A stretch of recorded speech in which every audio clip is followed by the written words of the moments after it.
Nggak mau tahu siapa yang ngebunuh papa. Halo Tek, Preketek, Momotek, Tekotek, yang artinya halo rebahaners dimanapun kalian berada, bagaimana kabarnya? Kembali lagi dengan saya Ketokek, CEO S1 Rebahan Indonesia.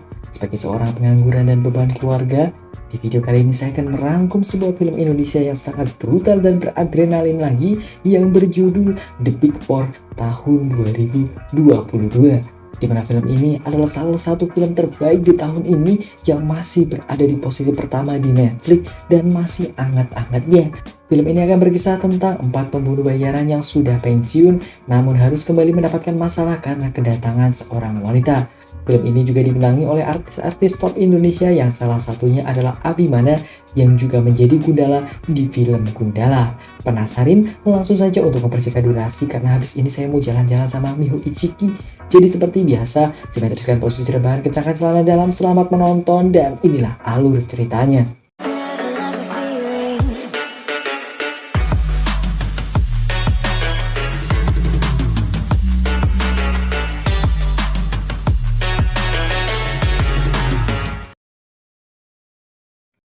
Cerita diawali di mana pada hari itu seorang anak diantar untuk tinggal di sebuah panti asuhan bernama Syarif Family Foundation. Yang mana ternyata panti asuhan itu menampung banyak sekali anak-anak yatim dengan cara yang kejam dan sadis. Yang ini boleh langsung. Buka. Ini bernama Pelor. Dia sudah ada di panti asuhan ini sejak lama. Dan pada hari ini, dia dibawa oleh suster dan mas-mas botak ini untuk diambil organ dalamnya. Dia pun langsung dibius dan segera dibedah perutnya. Di mana di sana ada seorang suster baru yang bertugas dalam operasi ini. Pada hari ini, ada seorang bapak-bapak yang ingin membeli organ dalam Pelor melalui pemilik panti asuhan itu. Saat bapak-bapak ini sedang berbincang, tiba-tiba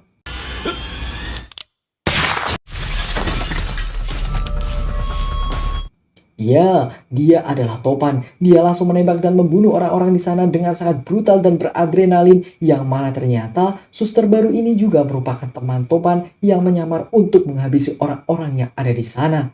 Dia bernama Alpha. Pelor yang sudah terkena bius segera dibangunkan dan disuruh untuk segera membawa anak-anak lain untuk diselamatkan.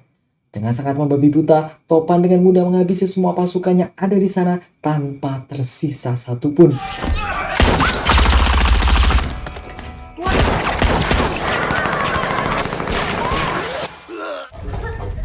Saat akan keluar gedung, ternyata sudah banyak yang menghadang mereka di luar dan mereka pun meminta bantuan kepada seorang sniper bernama Jenggo.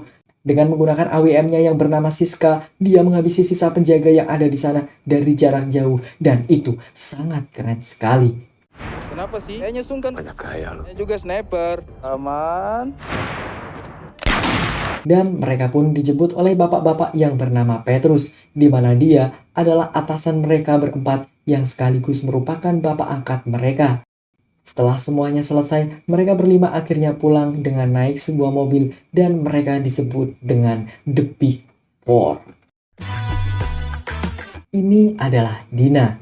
Dia adalah anak kandung Pak Petrus. Hari ini Dina akan melakukan sebuah pemotretan dengan ayahnya karena dia akan segera lulus menjadi seorang polisi. Namun ayahnya selalu saja datang terlambat sehingga membuat Dina cukup kesal. Lagi sampai nempel ya, boleh deket lagi kayak gitu. Nah bagus lebih oke. Selesai melakukan pemotretan, Dina dan ayahnya pulang ke rumah dengan jalan kaki.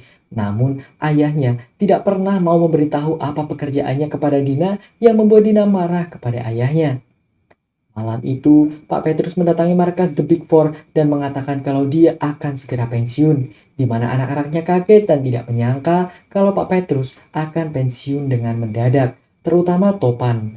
Pak Petrus ingin setelah ini dia lebih banyak waktu dengan Dina sebab anaknya jarang sekali dekat dengan ayahnya dan lebih dekat dengan saudara ayahnya yang seorang komandan polisi. Pun misi kita, mereka yang kita bunuh tuh kita. Dan harus lihat ini. Mirip seperak dan oke, Pak. Tiba di hari pelantikan Dina menjadi seorang polisi, tiba-tiba saja ada seorang yang menyusup ke rumah Pak Petrus saat Pak Petrus sedang siap-siap untuk pergi ke pelantikan Dina. Di lain sisi, Topan sedang menuju ke rumah Pak Petrus untuk menjenguknya. Namun penyusup itu langsung melemparkan sebuah pisau yang menancap ke tubuh Pak Petrus dan membuatnya sekarat. Sempat melawan, tapi tembakan Pak Petrus mengaset semua dan pada akhirnya penyusup itu membunuh Pak Petrus. Topan yang baru saja datang malah melihat Pak Petrus sudah bersimbah darah dan sekarat. Dina akhirnya pulang ke rumah, namun saat membuka pintu, betapa kagetnya Dina melihat ayahnya sudah meninggal dengan orang di samping ayahnya yang memegang sebuah pisau. Dina langsung menembak Topan yang dikira seorang pembunuh ayahnya, namun Topan berhasil lari dengan luka tembak di bahunya. Kejadian itu masuk di berita sehingga anggota The Big Four sangat sedih karena bos mereka sekaligus ayah angkat mereka meninggal dunia. Sejak saat itu, mereka pergi jauh dari sana dan berpisah satu sama lain. 3 tahun kemudian, Dina sudah bertugas di sebuah kantor polisi, di mana Dina sangat rajin sekali bekerja hingga tidak pernah mengambil cutinya. Namun komandannya menyuruh Dina untuk mengambil cutinya dengan memberikannya sebuah selebaran tempat-tempat liburan. Karena Dina teringat sesuatu, Dina membuka berkas-berkas ayahnya yang dulu dan menemukan sebuah foto dengan latar sebuah villa bernama Villa Paradise. Dan ternyata di balik foto itu ada foto 4 anak kecil yang Dina kira adalah pembunuh dari ayahnya. Dina mencoba meminta bantuan kepada atasannya, namun tidak ada tanggapan yang pasti sehingga dia memutuskan untuk menyelidiki sendiri dengan alasan cuti. Om janji waktu itu bakal bantu Dina nutasin ini, Om. Jin, komandan. Efektif. Siap, komandan. Kamu yang nyuruh dia cuti. Di lain sisi, di sebuah hotel terdapat banyak sekali mayat berkelimpangan yang mana itu semua merupakan penjaga dari si pemilik hotel yang dibunuh oleh seorang bernama Antonio. Dia melakukan itu karena si pemilik hotel mengkhianatinya dan dia pun langsung membunuhnya dengan sebuah pisau.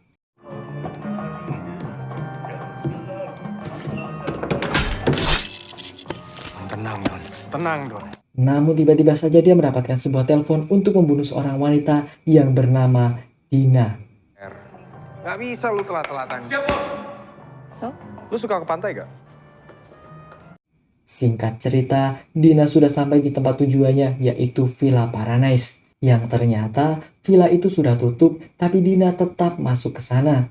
Di dalam sana ada seorang bernama Topan yang tinggal di villa itu dan mencoba menjelaskan kepada Dina kalau villanya sudah tutup. Namun Dina tetap kekeh ingin menginap di sana.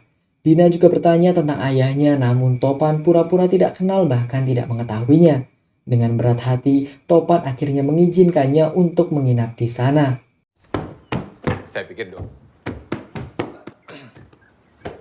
Namun ternyata Dina diikuti oleh 2 orang yang siap untuk membunuhnya. Topan yang menyadari itu langsung menuju ke lantai bawah untuk mengajar orang-orang itu. Dengan diiringi lagu Ku Menangis milik Rosa, Topan dengan cepat langsung mengajar 2 orang itu dengan cukup mudah dan tentu saja beradrenalin. Bapak,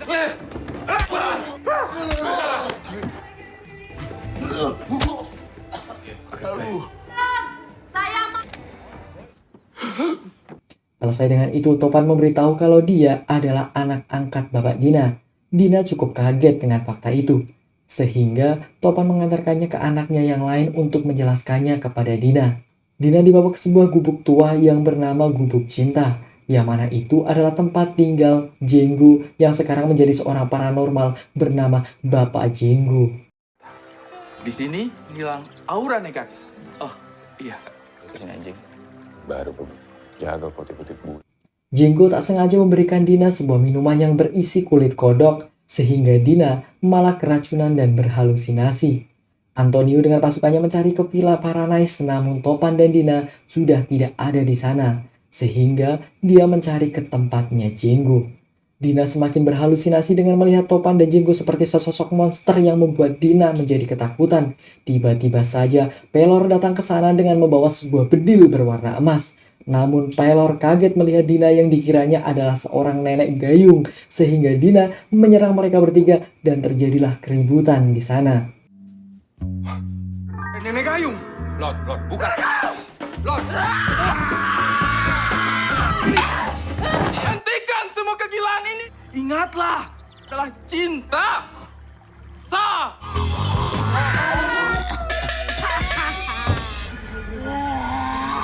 Lu tidak hafal ya? Tolong saya, tolong! Dengan sebuah sumpit, Jenggo membuat Dina pingsan dan langsung mengikatnya di sebuah patung agar Dina tenang. Namun tiba-tiba saja Dina sudah tidak ada di sana dan... Ya, mereka bertiga dihujani banyak sekali tembakan oleh pasukan Antonio hingga membuat mereka panik ketakutan. Saat pasukan mulai masuk dan akan menembak Jenggo dan Pelor, ternyata senjata yang dibawa Pelor adalah senjata mainan yang sangat tidak berguna. Sehingga Jenggo langsung memanah pasukan itu hingga modar ngelekar. Topan mulai mencari Dina yang sedang diserang oleh pasukan Antonio, di mana terjadilah pertarungan di antara mereka.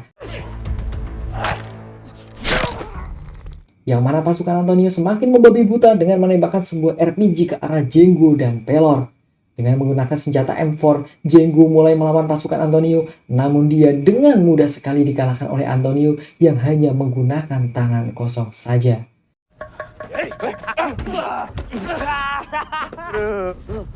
Di lain sisi, Topan mulai menghabisi sisa pasukan Jenggo dan menyandra salah satu anak buahnya untuk dibawa ke Antonio. Di mana Antonio dengan santainya menembak temannya sendiri yang akhirnya terjadilah pertarungan antara Topan dan Antonio, yang mana Topan kewalahan untuk menghadapi Antonio pada saat itu.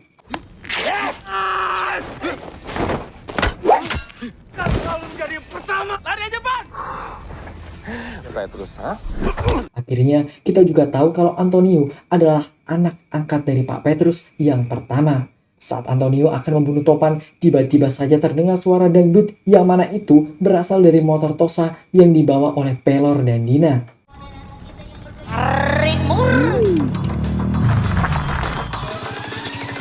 Dengan cepat Dina menembakkan sebuah basoka ke arah Antonio yang menyebabkan ledakan di sana, sehingga Topan dan Jenggo bisa kabur dari sana.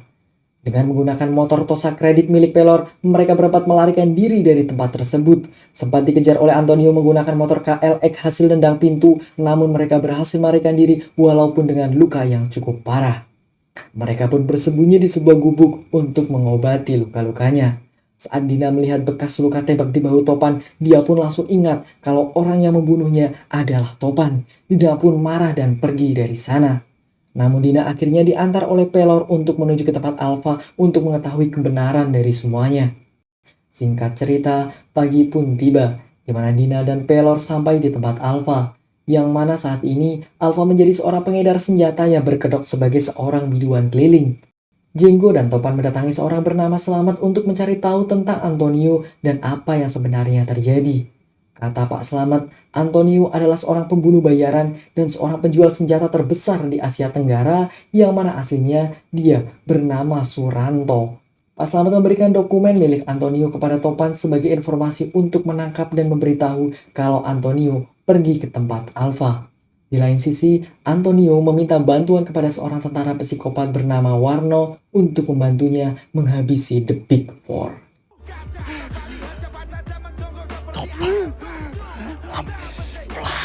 Lalu, potong dia punya lancang.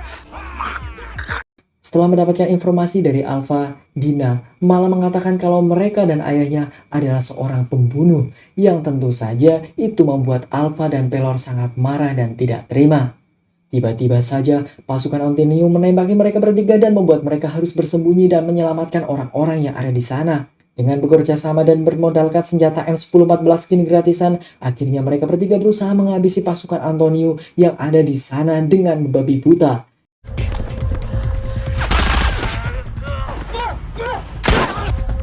Saya sebelah sana.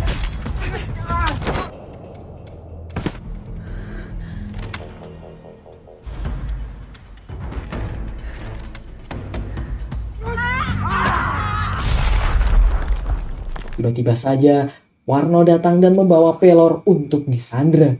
Namun Topan datang ke sana dan mencoba membantu Alpha dan Dina untuk kabur dengan sebuah kapal. Sayangnya, Pelor berhasil ditangkap dan Antonio menantang Topan untuk menemuinya di sebuah villa bernama Villa Paradise untuk mengakhiri semua ini. Walaupun terjadi perdebatan di antara mereka, namun pada akhirnya mereka berempat bekerja sama untuk menyelamatkan Pelor. Dimulai dengan memilih senjata dan menyiapkan rencana untuk melawan Antonio. Jinggu pada akhirnya kembali mendapatkan AWM kesayangannya yang bernama Siska dan siap untuk menghabisi Antonio dan antek-anteknya. Jari mana aja? Siska tuh kangen sama Kin aja. Masuk. Freak lo. Singkat cerita, hari pertempuran pun tiba dengan menggunakan sebuah mobil untuk mengalihkan perhatian pasukan Antonio, yang mana mobil itu ternyata berisi sebuah bom yang langsung meledakkan pasukan Antonio hingga hancur berkeping-keping. Setelah itu mereka bertiga pun masuk ke dalam villa dengan Jinggo yang mengcover dari jarak jauh dengan AWM-nya. Terjadilah pergelutan dan tembak-tembakan di antara The Big Four dan pasukan Antonio, dan itu sangat brutal sekali. Yo, serah kau pak. Apa sih?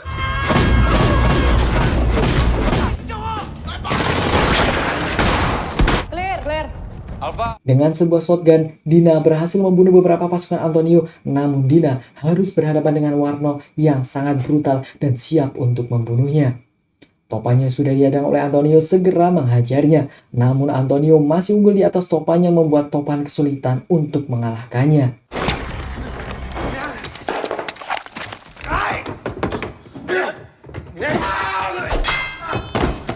Dengan menggunakan senjata pisau, Antonio berhasil memojokkan Topan pada saat itu. Di lain sisi, Dina kakinya berhasil dipatahkan oleh Warno hingga membuatnya kesakitan. Namun karena Dina adalah tokoh utama, tentu saja Dina berhasil mengalahkan Warno dengan sebuah tembakan shotgun tepat di kepalanya, dan itu sangat brutal sekali. Di tempat lain, Jinggo harus kehilangan AWM-nya karena dia gunakan untuk melawan sekretaris Antonio yang akan menembakkan sebuah RPG atau bazooka ke arahnya, sehingga Jinggo dan Alpha dapat selamat. Kembali ke Topan dan Antonio, mereka berdua semakin brutal dalam bertarung, di mana jual beli pukulan terjadi di antara mereka hingga membuat mereka berdarah-darah.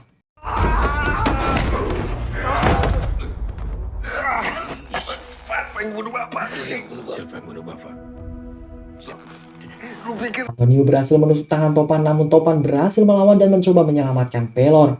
Saat Antonio mulai lengah karena Topan tahu nama aslinya adalah Suranto yang merupakan aib dari Antonio, Topan langsung melemparkan pisau yang menancap di tangannya dan membunuh Antonio alias Suranto. Dan Antonio pun terjatuh ke bawah dan meninggal. Innalillahi wa inna ilaihi raji'un. Big Four. Kata ini yo, jemput Suranto. Antonio.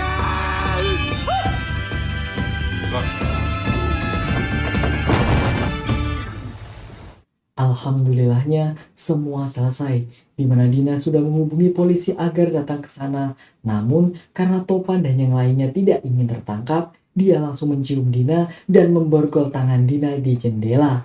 Pada akhirnya Topan, Alpha, Jinggo, dan Pelor pergi dari sana dengan mobil yang mereka sembunyikan dengan ditutupi larangan untuk melanjutkan tugas mereka selanjutnya, yaitu mencari dalang di balik ini semua.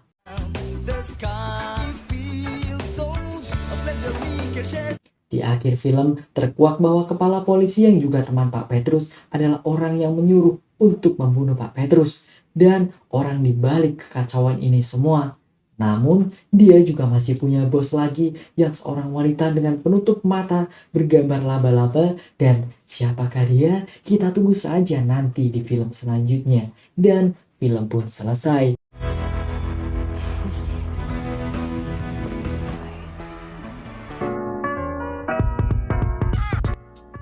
Wow, sangat beradrenalin sekali kan. Saya sampai menggebu-gebu ini rekamannya. Anjir, ini benar-benar film Indonesia terbaik untuk saat ini. Saat ini loh ya, bukan semuanya, tapi saat ini.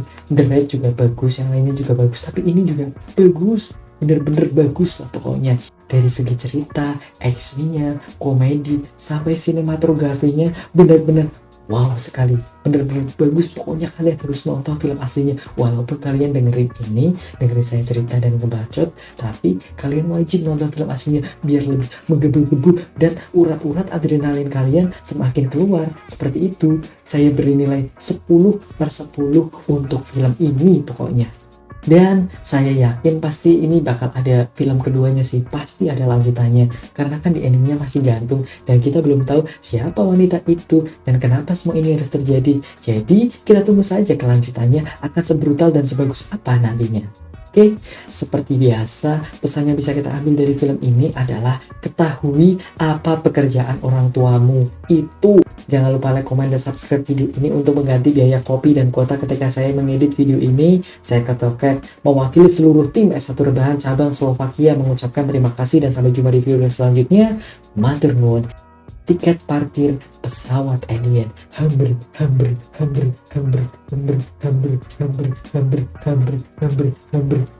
Sampai. Ya udah, jangan lupa teman-teman kalau mau request film bisa tulis di kolom komentar ya. Oke, terima kasih. Saya mau tidur dulu karena kalian tahu saya rekaman jam berapa ini? Saya rekaman jam 1 malam. Wow sekali kan? Oke, saya mau tidur dulu ya. Saya mau lanjut mengedit besok. Oke, terima kasih. Sampai jumpa di video selanjutnya. Jangan lupa kalian jaga kesehatan, makan juga jangan lupa biar tidak sakit. Bye-bye.